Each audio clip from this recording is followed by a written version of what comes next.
Cette clé va vous permettre d'éviter une séparation, quelle qu'elle soit, amoureuse, amicale, professionnelle. Vous vous demandez certainement de quelle clé il s'agit.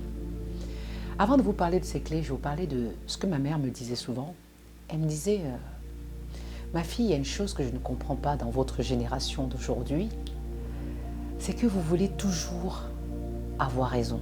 Quand vous êtes dans une relation de couple, par exemple, on veut toujours montrer, nous en tant que femmes, surtout quand on a un peu l'autonomie ou on a un peu des moyens financiers qui nous permettent de pouvoir parler fort, on oublie un peu notre culture et nos valeurs.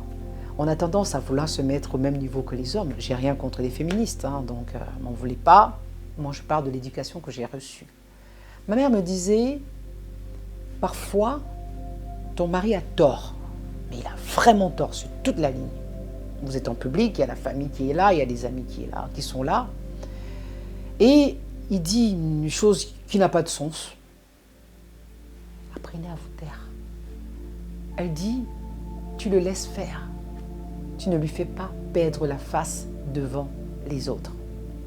Donc la clé que je vous donne aujourd'hui par rapport concernant les clés sur le leadership, sur comment amener les gens à faire ce qu'on veut, c'est parfois ne pas faire en sorte que la personne perde la face.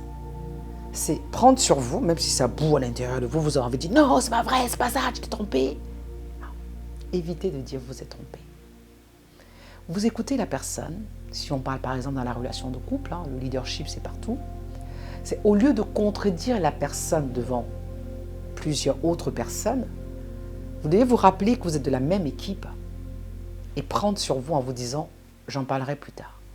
Donc ce qu'elle me disait, ma mère, c'est que parfois, il vaut mieux se taire et après dans l'intimité, amener la personne à réaliser par elle-même que ce qu'elle a dit n'avait pas de sens ou n'était pas vrai.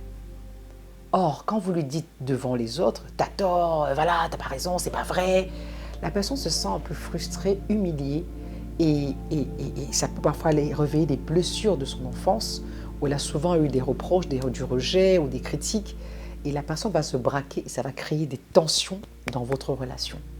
Donc parfois, il faut juste laisser passer, écouter et après, prendre le temps et dire écoute chérie, tu sais, ce que tu as dit là, est-ce que tu es sûre que c'est ça vraiment dans la douceur. Et même si devant vous, cette personne n'avoue pas qu'elle s'est rendue compte qu'elle a dit n'importe quoi, je vous assure que ça va tourner là-dedans. Et la manière dont vous allez dire cette chose va faire en sorte que cette personne n'aura pas l'impression que vous lui avez manqué de respect.